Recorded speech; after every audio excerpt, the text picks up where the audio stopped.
Hi, my name is Woody. Hi, Woody. I keep telling myself that my next pond will be my last one. Hi, my name is Mickey. Hi, Mickey. And I was told I was supposed to be here. Well, like 3 pallets of koi food is too much? It was on sale. My name's Devin. Hi, Devin. I promised myself just one more koi. That was 47 koi ago. Can we smoke in here? No? Hi, my name's Ty. Hi, Ty. I just purchased a fish that cost more than my first car. I don't regret it. Hello, and welcome to Koi Keepers Anonymous, the show where Ty shows us how he dresses his dogs for cold weather. It's true. Look at that little bean over there. No, welcome to Koi Keepers Anonymous. This is a show where people have all their questions they ask the internet, and we bring them here to answer them. How was you guys' week? How was your weekend? It's starting to get cold now here, so Yeah, it's starting to get chilly at night. A little bit warm during the day, though, so we're still getting you can still feed the fish, get some growth out of them. I heard it was a big week for Woody. Is that right? Oh, yesterday was the firing up of the new pond. Yay. Yeah. Yeah. The pump is now on. Yeah. Ooh. So it's a major milestone. Under Yeah, 1,000 less- gallons. Yes, Two? to now about 4,000 gallons. Oh Yeah. my Yeah, it looked like Yeah. it was a good size in the video. Yeah. Can you imagine the koi that Woody's now going to be growing? Oh my God. Watch out. What is Well, I Ty saw call the Woody? koi he was growing before, and I didn't know you could grow that many koi that big in that size pond. How many koi did you grow that big in that size of a pond, Woody? 11. Yeah, that's kind Yeah. of crazy, huh? It's And then- insane. Even I didn't think it was possible to get fish to that size in that small of a body of water. I think anything is possible with the amount of diligence that Woody put into that pond. It was a lot of water changes, it's like I was doing like aquarium hobby levels of water changes on the pond, and when I say aquarium hobby, like people who do water changes every day, like maybe discus people or something like that. Yeah, it was like a daily water change basically. But Yeah. you were doing that daily water change because how often were you how much food were you feeding? The first year, I think I was feeding like as much as I possibly could, as much as they would eat. They pretty much, except for when my filter couldn't handle it. So I was basically riding the edge of the maximum of what the filter could handle versus as much as they would eat. So you were like walking a knife edge at all times of how much food can I shove in these koi's mouths without killing them from an ammonia spike. Yeah, and the filtration was not built for that kind of growing fish. How often were you checking your water parameters? Well, during the new pond syndrome phase, so for the first couple months, several times a day. And like during the time when it was like the filters were starting to work, maybe 4 times a day. Because really what I wanted to know, I was trying to find out how long it was taking my filters to do the job. And when it got to the point, I didn't feel comfortable until overnight I would get to 0. As you can see, he has a problem. He was testing his ammonia 4 times a day, was trying to find that very limit of how much could he feed to where the ammonia would zero up by the next morning so We he don't- could do it all again. We hold no shame for people who are obsessive. No, we welcome into this group with open arms. Well, just for accuracy, the ammonia testing stopped a lot sooner than the nitrite testing because the ammonia is like that goes away first, right? Yeah. The nitrite is where I was like testing nitrite all the time to see how long it would take to clear. I think it's interesting because I think, Woody, you come from a aquarium background, right? Yeah. And you understand water, and because aquariums are so small, they're very sensitive to like the small changes. So you were really wanting to dial in those little like micro, micro parameters almost. But like most pond people are almost lackadaisical, like not really, not really like You could focused, say most pond Right. people don't really even realize that you should test the water quality. or that they say, "Oh, the water quality is good," but you're like, "Yeah, because it's clear, not ammonia, not nitrite, no actual numbers there. Oh, it's only 0.5, but Or that KH is something you need to worry about. yeah." Hey, Ty, what's your background for like before you got into koi? Before I got into before I dug a pond and did all that. Yeah, so like like Woody's coming from like the aquarium like hobby into the koi. So what was like, how did you get into koi? Was it like same thing, aquariums, or did you have prior experience with like koi or ponds? I don't know if I've told this story to you guys before. well, we will hear it now, along with everybody else, Okay. right, Woody? Yeah. So when I was, I believe, 16 years old, I got home from summer break, and my dad walked me into the backyard, and he had just chopped down all these trees in the back corner of the yard. So there were just all these stumps in the ground, and he said, "This summer we're gonna build a koi pond." How exciting. Yeah. Then he walked me over to the shed, and he handed me an axe and a shovel and a pick. And he said, "I need you to go rip out all those stumps that I just cut down." So it went from we to you.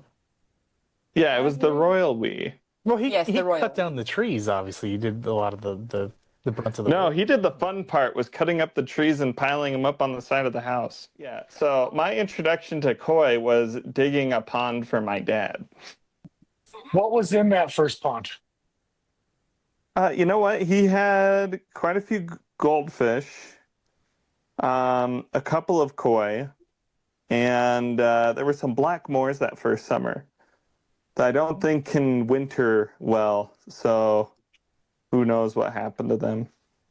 But my dad's pond now only has koi in it, and I like to think I had something to do with that. So when he had goldfish, those goldfish stayed there for quite some time then. After you built he dug your first koi. Oh yeah, I mean they just kept reproducing, and their numbers never went down. I He see. would lose a koi here and there, in the early days. But I don't think he's lost a koi in years. Wow. Wow. Are goldfish sturdy, So- like hardier than koi? I think think cold they're more- tolerance wise they are. Depends on which kind of goldfish. Yeah, the fancy ones are Well, not hardy. No, like Yeah. comets, right? Like Yeah. just very common goldfish. Yeah. I had some shabunkins and wakens that lasted a long time. Hmm. They were real hardy. So after you dug your dad's first koi pond, what happened? I went to college and never had my own place until I met my wife and we bought this house together. But you never dug aquariums or anything like that in between? Oh no, I had 3 saltwater reef tanks in this house at one point. Mm. Ah, And I see. then keeping coral felt like standing in a cold shower ripping up $100 bills. Wow. And sometimes koi fish That's feels one way to that put way. it. Yeah. Yeah.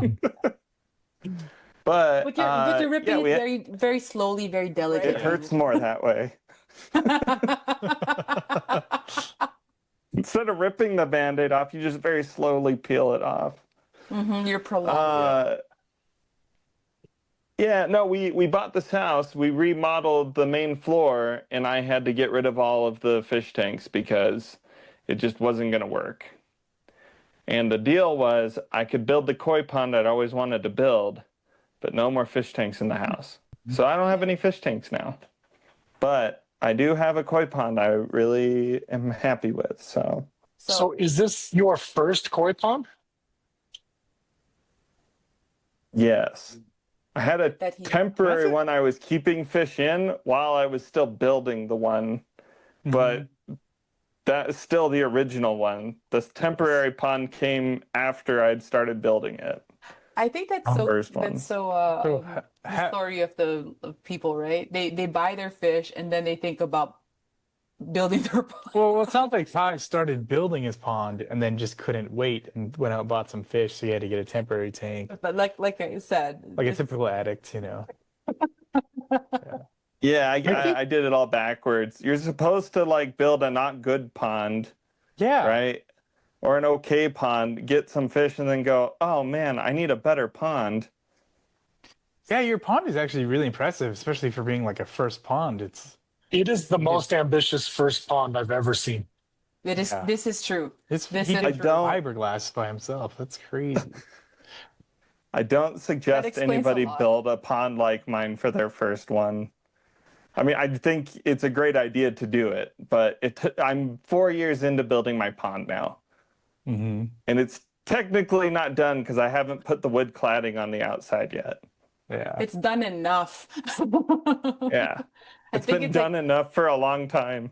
it's like, I think it's like really cool because like you have opposite ends of the spectrum here where Ty is overthinking exactly everything, every single like centimeter it feels like of how you want your pond infiltration to be and what materials you're going to use. So you really stretch out all the resources you have. And Woody's like, this is all I need, and I'm going to go for it, and I'm going to do it twice or well, you're not going to do it 3 times.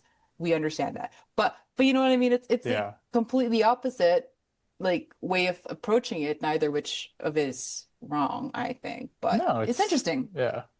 That's not exactly how I approached it, really. You know, when I did my second pond, which is Mhm. when I met you guys, right? Yeah. That pond had a lot of goldfish in it. That's true. Right. This is true. And those were Mm. goldfish that came from my first pond and were grandfathered into my second pond. Remind And me I about the did- first pond. You never saw my first pond.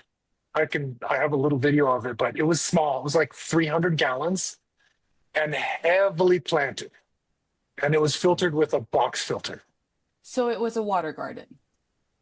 It was a water garden pond, but I had hyphens in there, little hyphens. Oh, the I hyphen had- sharks?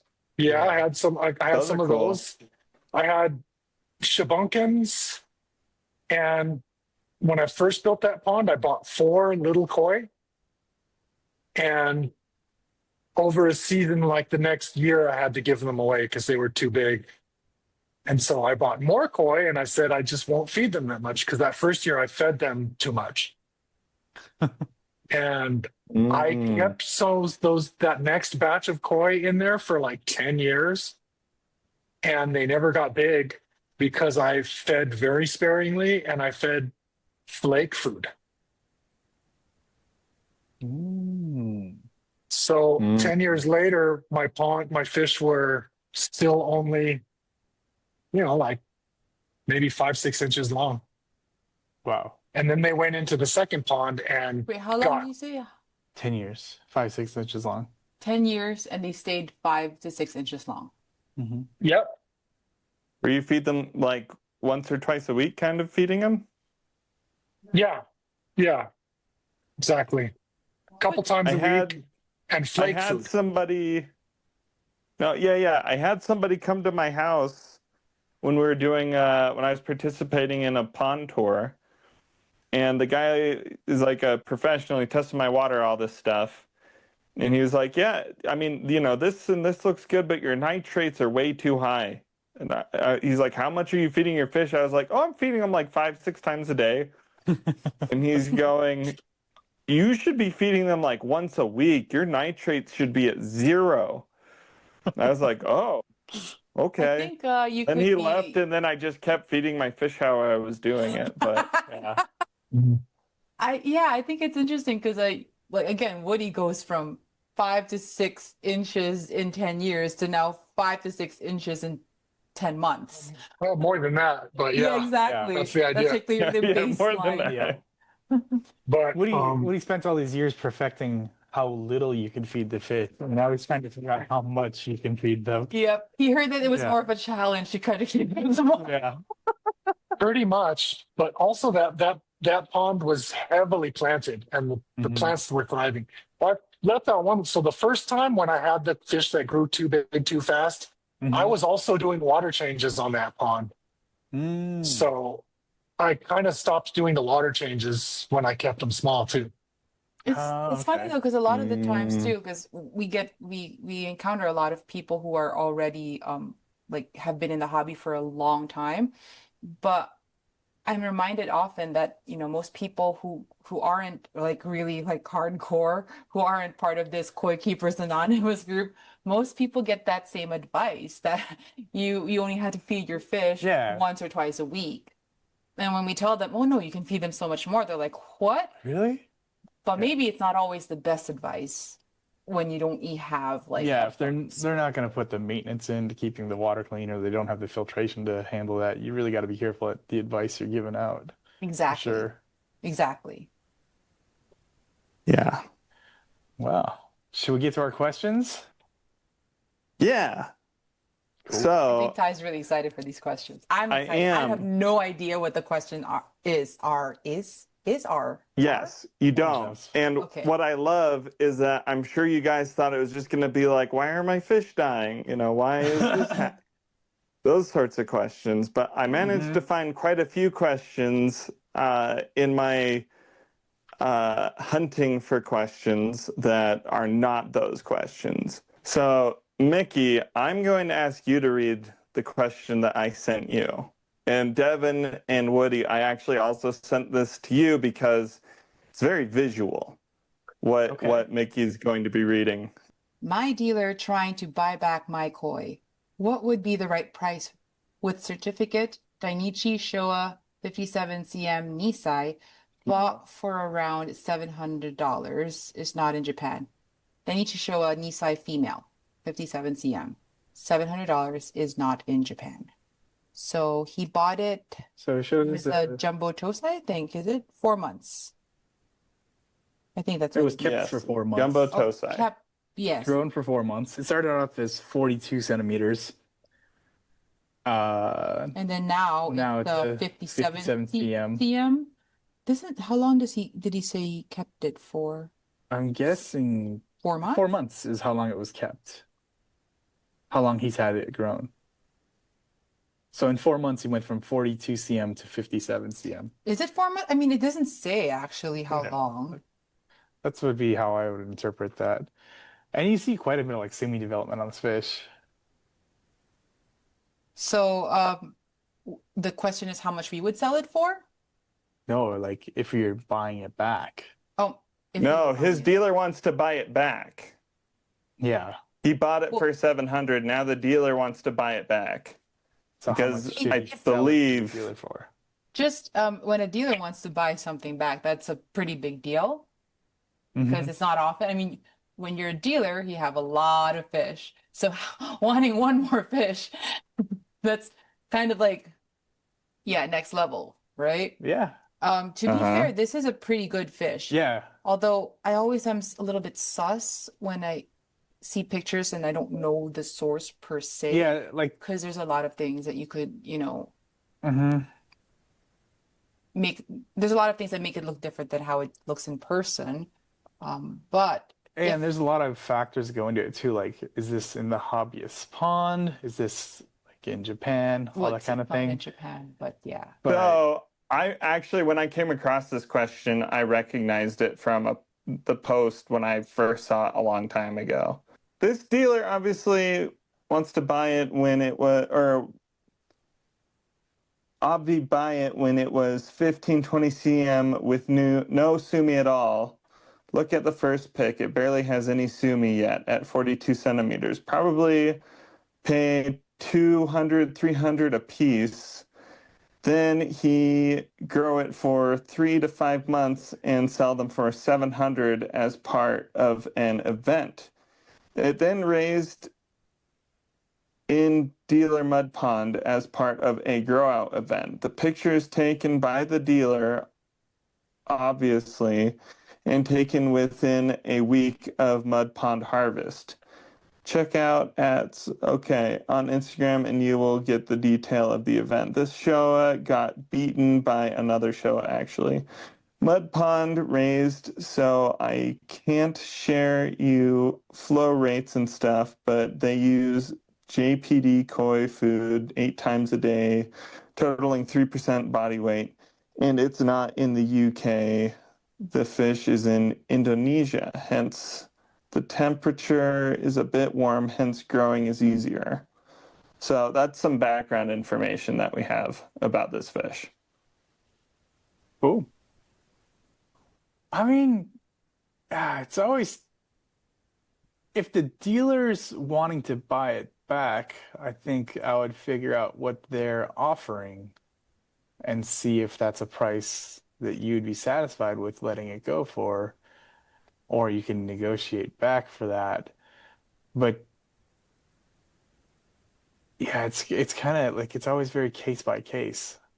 Something's only worth what somebody's willing to pay for it. So if you think as a hobbyist, what was your intention with buying that fish? Was it like an investment where you wanted to turn around and sell it? Or is this something that you wanted to keep? Because obviously it still has a little bit more room for improvement. Like if that black comes up, like that could be like a nice show quality fish. And there's plenty of koi shows in Indonesia that it could be brought to and shown at.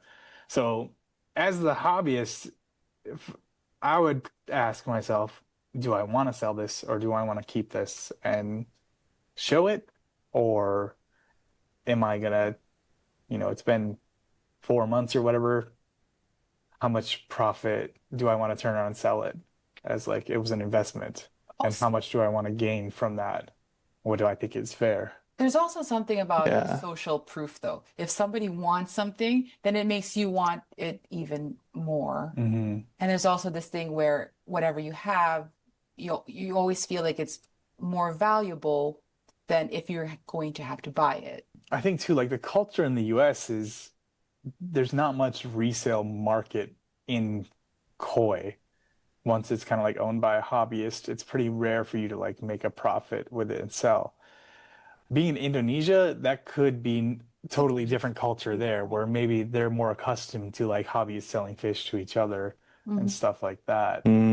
So it's something too, you need to look at where is this taking place and what do you want out of it? It's interesting. Really? Why would the dealer want to buy it back? Yeah, you have to ask yourself, like maybe if this was at a I grow think the contest. dealer might have another buyer who's Yeah. because it sounds like this fish is still liquid, right? Yeah, it's still at the the dealer dealers. still has the fish.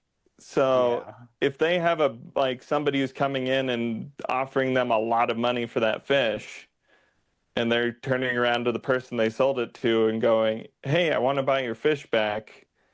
Mhm. That might be what it is.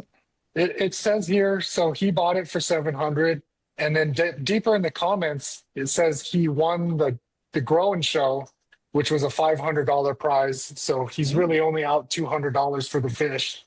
Yeah. And it says that the dealer offered him $1,250. $700 for a Dainichi Nisai? That I don't think we would see that price here, right? That seems like a. I don't think it was Nisai. I think it was For a Sensei. jumbo. It says in the title, it says female 57 cm Nisai bought for around Yeah, but $700. it's like- That's the That's current like size. Yeah, the Okay. before is 42 cm, so Yeah. I think it's jumbo. Okay, so it was Jumbo Tosai. Yeah. But it's still Okay. a very low price for a Dainichi. Yeah, Yes. Right, I still, agree with you, yes. definitely. So so they offered him $1,250. It Which definitely makes has me that think Dainichi Yeah. look and body, Mm-hmm. So he probably, like you said, he probably had a buyer that he knew he could get $3,000 for it or something. Yeah, yeah, definitely. Because it's Dainichi with certificate, right? Mhm.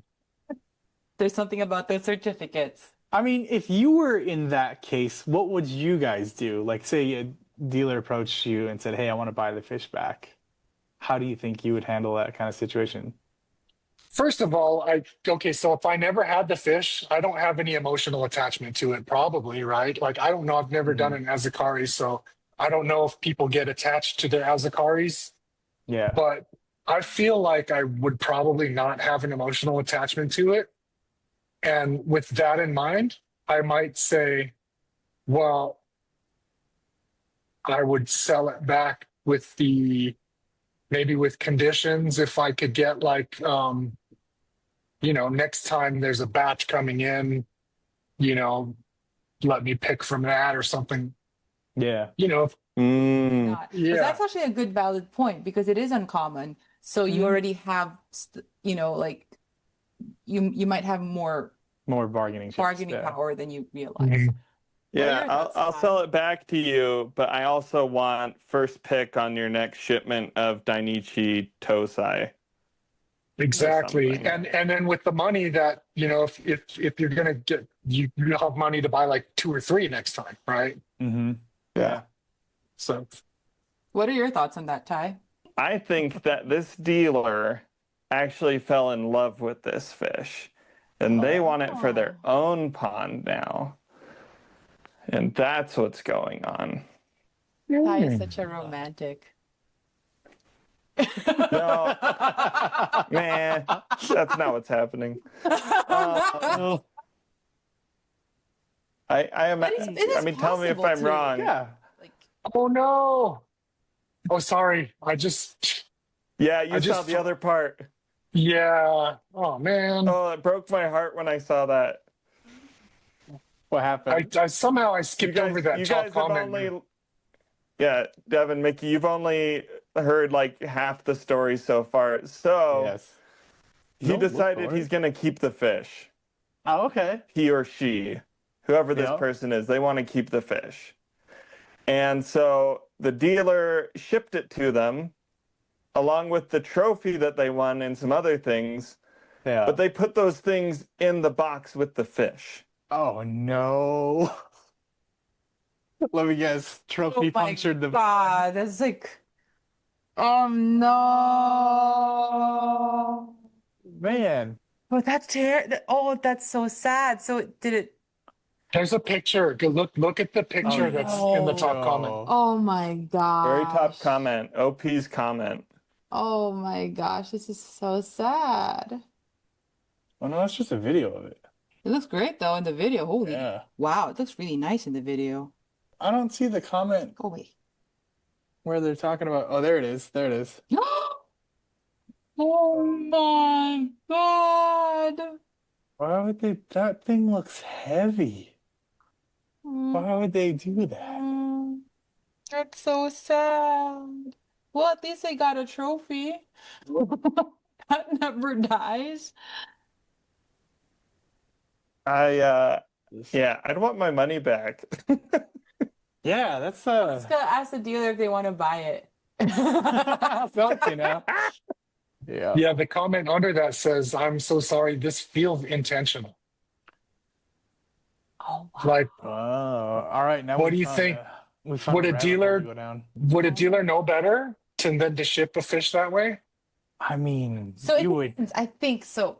In my opinion, it depends on how big that dealership is. If they're a bigger dealer, they might have had staff that's new, for example, didn't know.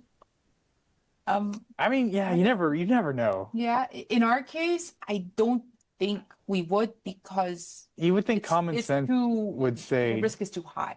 yeah, don't put that trophy in the box with the bag that, could be punctured. Yes. However, a bigger operation would require more people and maybe Yeah, they but- just didn't know, like new staff or whatever. If we Honestly, call them, we can get their information and find out. but that's Yeah, I just- think it's don't on think that I trophy, would. I Yeah, it's on the trophy. right? Yeah. I don't think it would be something. It would be an instinct for me to not put anything else around it. Yeah. The most I think we would put in the box would be their certificate, like paper. Yeah. And Even we then, would you also don't want it to put- get wet, You'd probably want to ship it separately, just keep everything, the paper protected. or we would probably put in like a what do you call this, paper to cover it, Zip- or A Ziploc bag. styrofoam Mm-hmm. to keep it upright. Everything is like soft, but I don't. Yeah, Yeah. it's an instinct to not put anything else with that box. Mhm. That's why I suspect that it was somebody who hadn't been doing it for a long time, or who knows, maybe they just hadn't been sleeping much because I don't know, would anybody intentionally kill a fish just because they couldn't have it? I can't I believe wouldn't that. think so. Yeah, that'd be pretty messed up. Yeah.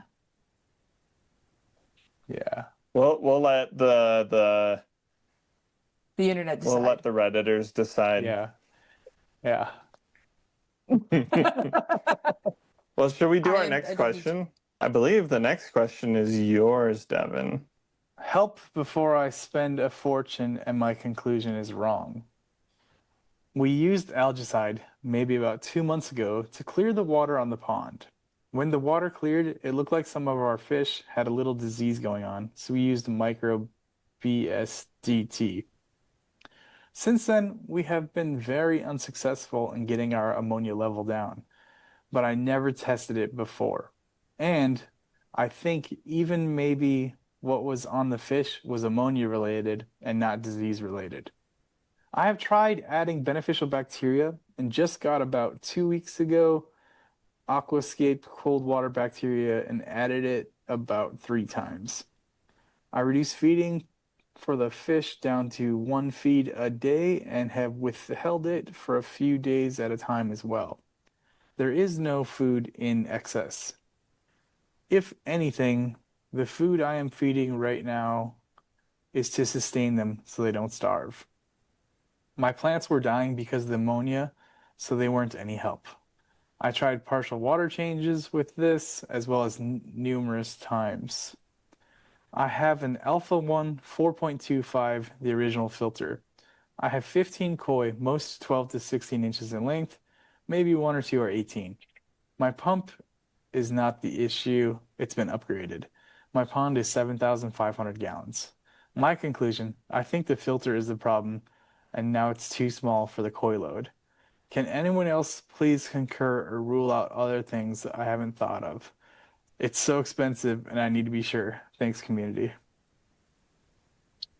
So, is there photos associated with this so we can kind of see what's going on? Ooh, you know what? It's a good question. But given while I'm looking for those photos, given the context, so they used algicide about 2 months ago to clear the water and said that since then they've had all these issues. Yeah, but they also mentioned they never tested ammonia before, so they don't know. Maybe they were having these issues because if the water was green, they couldn't see the fish. How could they tell? And to be honest, algicide, if it's algicide that's a problem, it doesn't take very long for the algicide to wipe out the pond.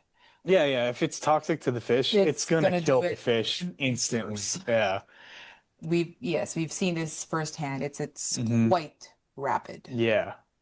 The one thing that could be concerned, like say they did use algicide and suddenly it kills all this algae, so there's all these like excessive nutrients in the water, that could cause like a spike in ammonia for sure, and could cause like issues if you're not like doing water change right away trying to get this stuff out. And it says they only added like microbe lift, BSDT, which I'm guessing is probably like some kind of beneficial bacteria No, thing. they had it in addition to. Because they don't mention like when the water cleared. Yeah, They it don't is. mention anything about doing water changes right away after they use the algicide treatment. Yeah, it feels like they killed the algae, probably started causing some water quality issues, all of a sudden realized they caused the issue, started testing the stuff and noticing it, and it kind of snowballed from there. Maybe they got like ammonia burn on the fish. Well, The ammonia levels raised up. to be honest, I think the problem is doing too many things at the same time. So you can't actually pinpoint what the issue is when you're trying to. Mhm. The great thing with broad spectrum is that you get a lot of different problems solved. The bad thing about broad spectrum, like addressing issues, is that you don't know exactly what problem you solved. So Yeah, if you don't find the root cause of the issue, you're bound to repeat it. So she's asking, she concluded that, or he or she concluded that it was probably underfiltered and she wants to upgrade her filters. I don't know if that's the correct conclusion, but I do But know it's that not you a can never really underfilter. You can never really overfilter. Sorry, Like, overfilter the pond. yeah, it's never a bad idea to add more filtration. That's Exactly. for sure. I think it's more of a question of how you use the filtration. Yeah. And I'm not familiar, like this filter they're talking about, the Alpha 1 4.25. I don't really know what that is, but it's probably like some kind of like pressurized canister filter or something like that. Yeah. And for being a 7,500 gallon pond, Ty sent us a photo.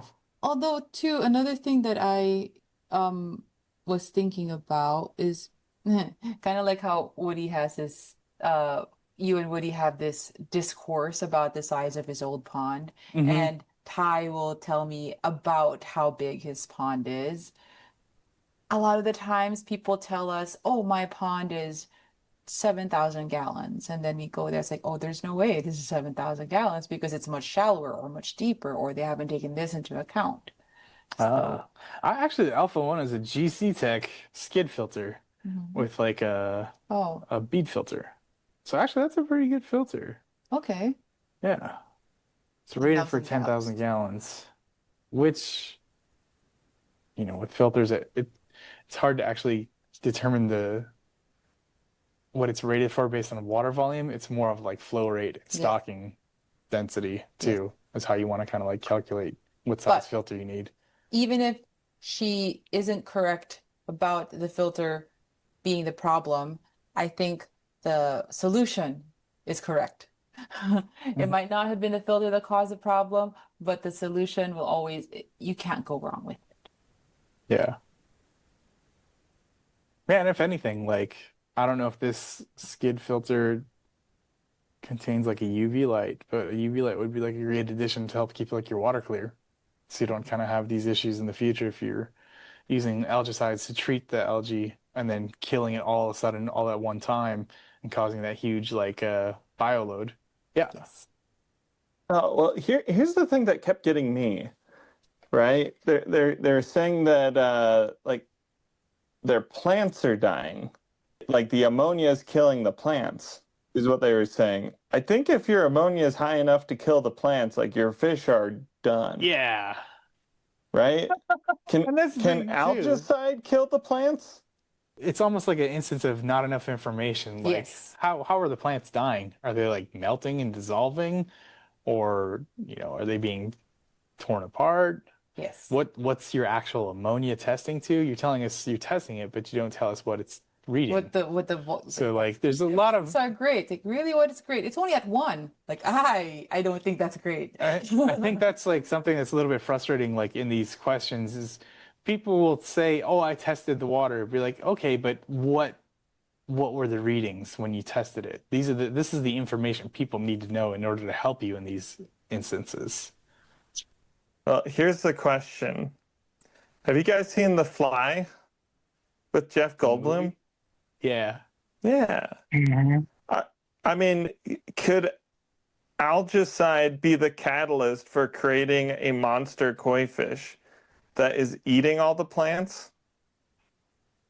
I don't think think so. I don't think so. Yeah. I don't think it's chemical, so I don't think it has anything. I really don't. Mickey's really taking this question serious. She's never seen The I Fly. know. I have Oh, seen The okay. Fly. You have?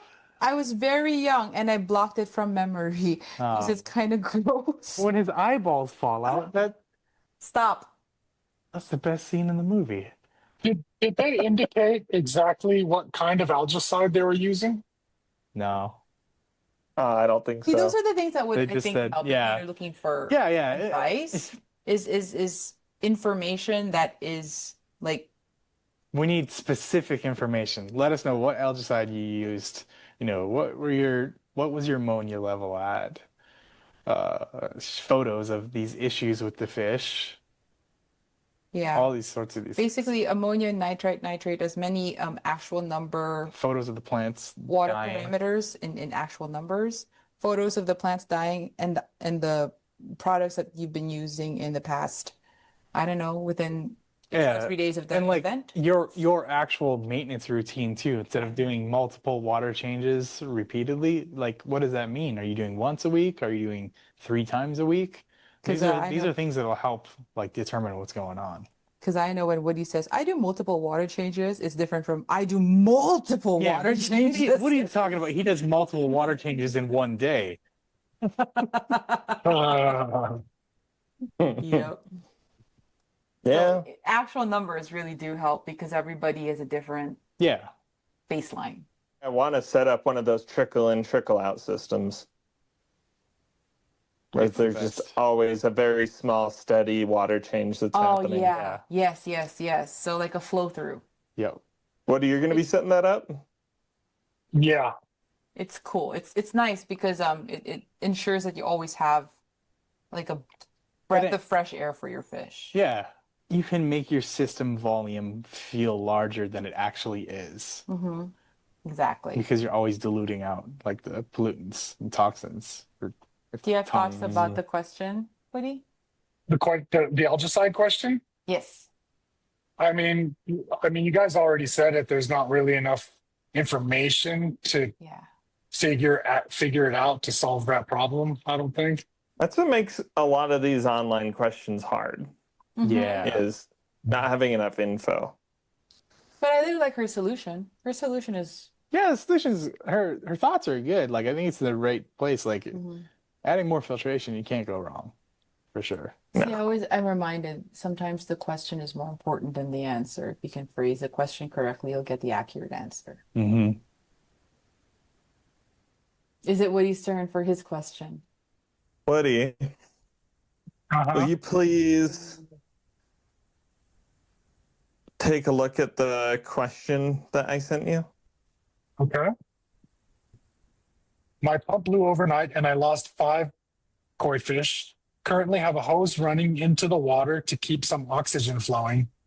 Waiting on new pump to arrive this evening. What do I do in the meantime? I don't like the hose running into the water to keep some oxygen flowing. That's like, they didn't really say that they're adding dechlorinator or. Yeah, that makes me nervous already. Yeah, I thought it was a good question. Even if you're on a well, a lot of times the water coming out of a well has like a low dissolved oxygen content. So if your power's out and you're not getting circulation, that might not be a great idea. I think what Right. they need to do is go get a ladder and a 5-gallon bucket. And they need to fill that bucket with water. They need to climb to the top of the ladder and dump it all into the pond and just keep doing that So, until the coming pump from shows the up. Philippines and firsthand experience with a lot of power outages back when I was small, and you don't need a ladder. You just get a little bucket. It's not about how high you go or how many buckets. It's just how long you're doing it. Agitating the surface of the Yeah, water. it's more of Keep a stirring it now. marathon as opposed to a sprint. Yep. Because all night they would just be like little tiny, like a little bucket, literally. It's like a cup almost. And just all night they're just doing that, like getting it, sitting by the tank and then just like Agitating the surface. literally maybe 2 feet at most, because your hand could only go up so high for how many hours, right? I just like the idea of having to do a ladder.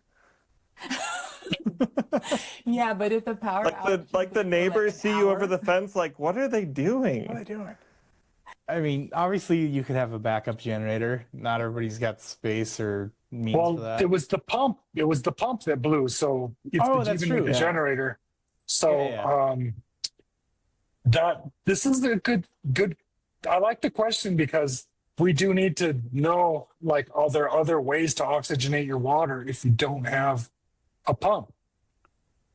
And is it just down to manual? You just got to be out there putting in the elbow grease. Pretty much, yeah.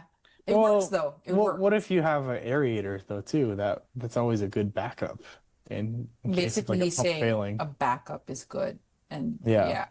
but manual is literally, it does work. It does work. So that's one of the things I've heard in the koi hobby is that you should have 2 separate circuits for your aeration and your pump, right? Mm-hmm. And I went through the trouble of making that happen for this new pond. So that's good. Yeah.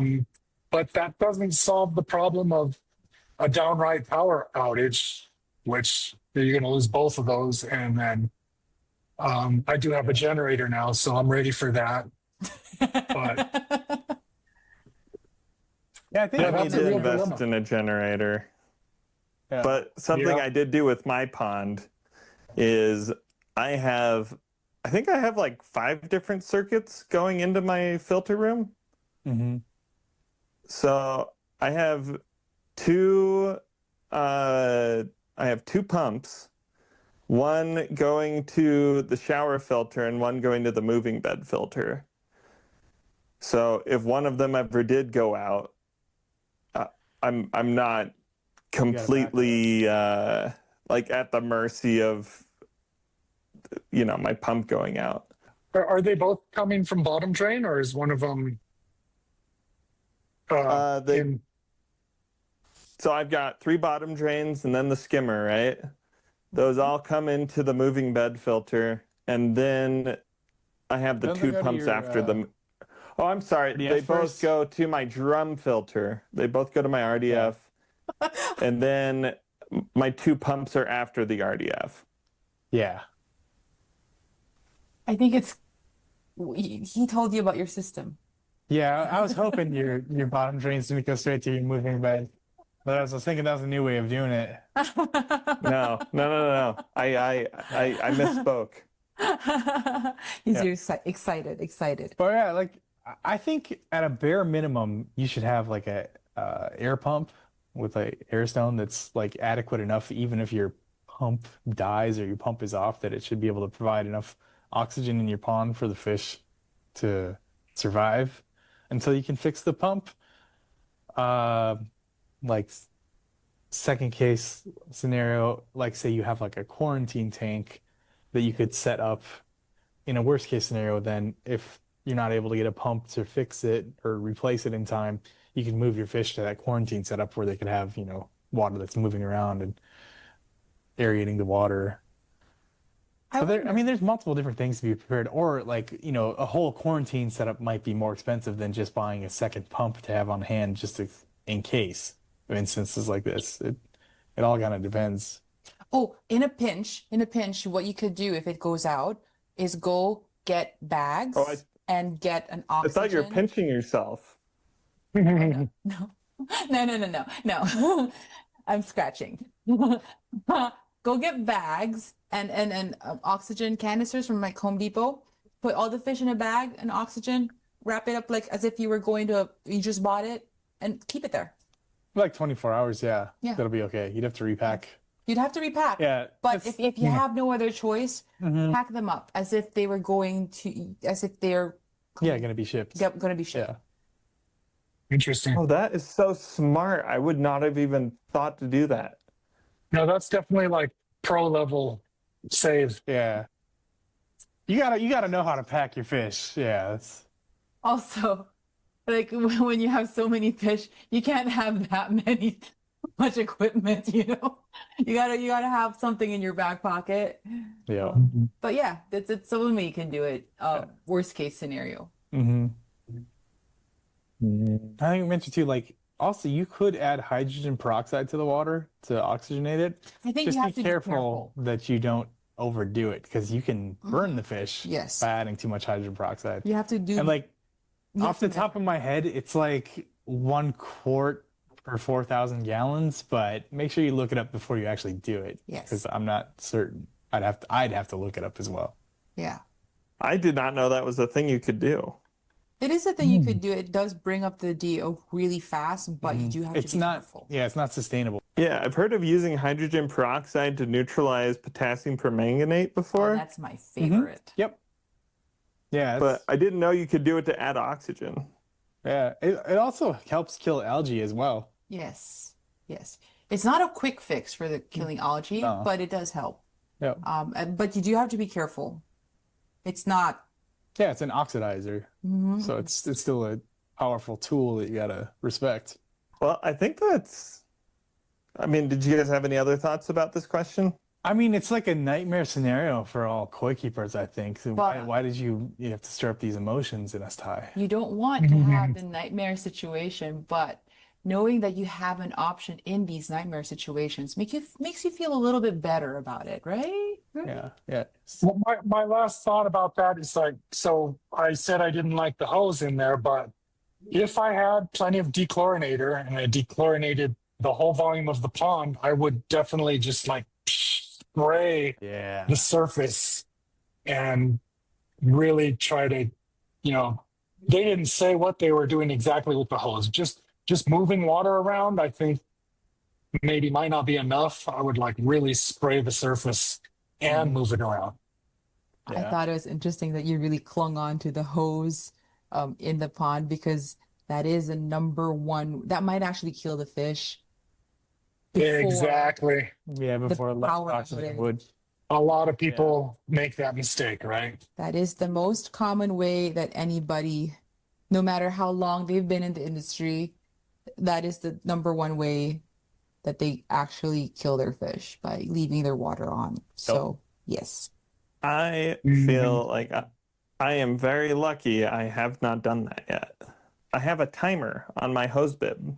There you Oh, go. there you go. There you go. Mm. It's a wind up one too. It's not even like I have to push buttons or anything. It's like to even get water to come out of the hose, I have to turn it. And the most it can be set to be running for is an hour and a half. But you can set it for 15 minutes or 30 minutes or however long you want it to be running. So But that's really smart. Foolproof your pond that way Mm-hmm. I because also got one of those RV water hose filters. yes. Yeah. Yes. Twist on the end of the hose. Mm-hmm. Those are good. Yes. Those are really good safeguards. If anybody's listening to this podcast and you have questions or a fun story that you want to phrase into a question just to get our reactions, I don't know, you can send those over to koikeeperspod@gmail.com. That's koikeepers with an S @gmail.com. But I mean, that's it for our questions, but I thought something that'd be fun for us to start doing with the show is just talk about like something you're excited about this week. Well, we're planning on making another video going through the fish that like we've been Yeah. chronicling, like growing out in our little 375-gallon tank. So I think we're gonna film that on Thursday. Thursday. Oh yeah, that's right. Yeah. He wanted to join us on one of those adventures. Yeah. So he wanted to help us sort So through fish. it's gonna be exciting because a lot like they've grown quite a bit, but some of them too, like we've been trying to not grow them so fast that they blow apart, but it did end up happening. There are a couple of them in there that like almost lost all their color. It's quite So it'll be- common. It's going to be interesting to show that aspect of it because I think a lot of people, unless you're really intensively or seriously trying to grow fish, don't realize that just because these fish have the colors on there now means that it's permanent. No, this is like a fine balance kind of thing. Yeah. They're not always what you see is what you get. Even like compared to like the black can go through such drastic changes, well, so can like the red. Well, the red can go through more drastic Yeah. changes. But I also think because the space, the volume is so small, it's not about them not growing, but it's because the water becomes hot really fast. Yeah. A larger body of water better regulates the temperature, so it would prevent that from happening. So I think what's more There's- surprising is how big they grew even without us trying. So Yeah. yeah. Mm. Are you going to be available to Woody? I think so. Yeah, we'll have to figure out the timing because I do have 2 things I have to do on Thursday, but they're very early and then later. So most of the day, I think we can work it out. We'll figure it out. Yeah. Yeah. You guys don't even ask me if I'm going to be available. Ty I never bet shows if you up. come down here, We would do it right now. things will be adjusted to accommodate. Yeah. It's We are only waiting for Ty to 650 come miles away. It's not even 1,000. Come on. Yeah. That's like so one doable. tank of gas. Right? That's like overnight, That's one less night. than show up in the 24 morning. hours of driving. Come on. Yeah. Yeah. You're like to get to Salt Lake City, you're like the layover to go to a destination. Yeah. So like, you know. You could like leave now and be here in the morning. Yeah. Actually, if I left now, I would get. What time would I get there? You'd be here at like 8 in the morning. Perfect. Take me it to 12 hours? Demi-Koi Yeah, in Los probably. Angeles. Getting directions to Demi-Koi. Let's see.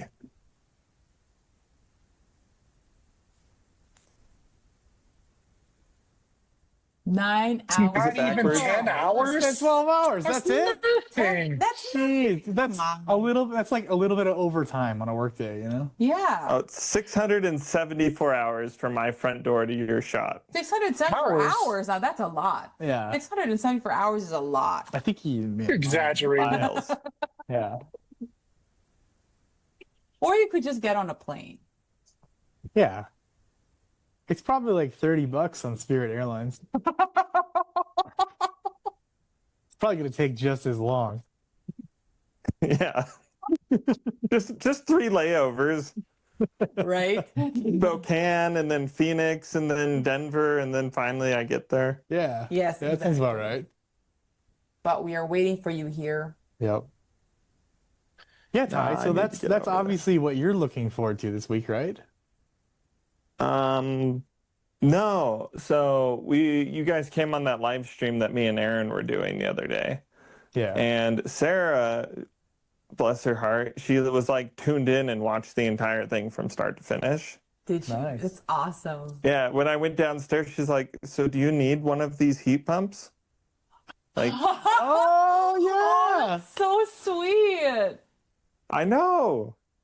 I was just like, I mean, no, it's fine. Like, I mean, we don't have to have one.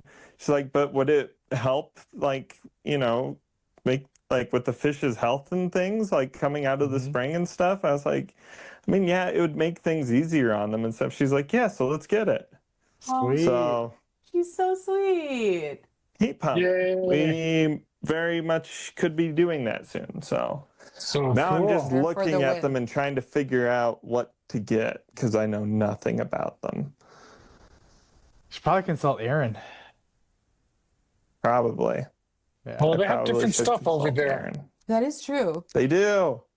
So you don't. Theirs you is all don't- fancier than ours. No. You don't know anything about that? We I know. Minnesota. Yeah, but we used like boiler systems with like closed loops and heat exchangers is what we always used. Oh, Never actually used like a heat pump.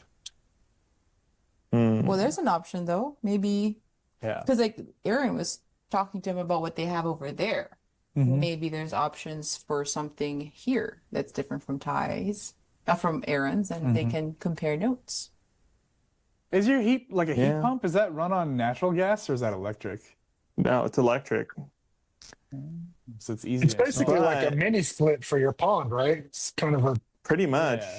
Yeah, energy efficiency wise, they're way more efficient than a boiler Really? in terms of cost. Yeah. Can they Oh. cool to chill the pond too? Yeah, Technically? they can do both. Yeah, Hmm. that's what I thought. yeah. It's the talk of the town. It seems like everyone has been going that So way. maybe you should learn. Yeah, I should look into it. Yeah. I mean, it's funny. They're a way bigger thing over in like Europe and the UK than they are over here. Yeah. It's like you said on that live stream, man. They got a big head start on us. Mm-hmm. Yeah, that's true. Mm-hmm. What you can always go the way Yeah. Woody goes for like how long with the little. Oh my Heater. God. I don't think it's gonna work on his new pond.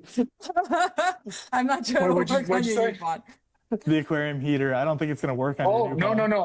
I was using but I wasn't using that to actually. I was mostly using that for the thermometer, but I was Oh, using hot water. buckets of hot water.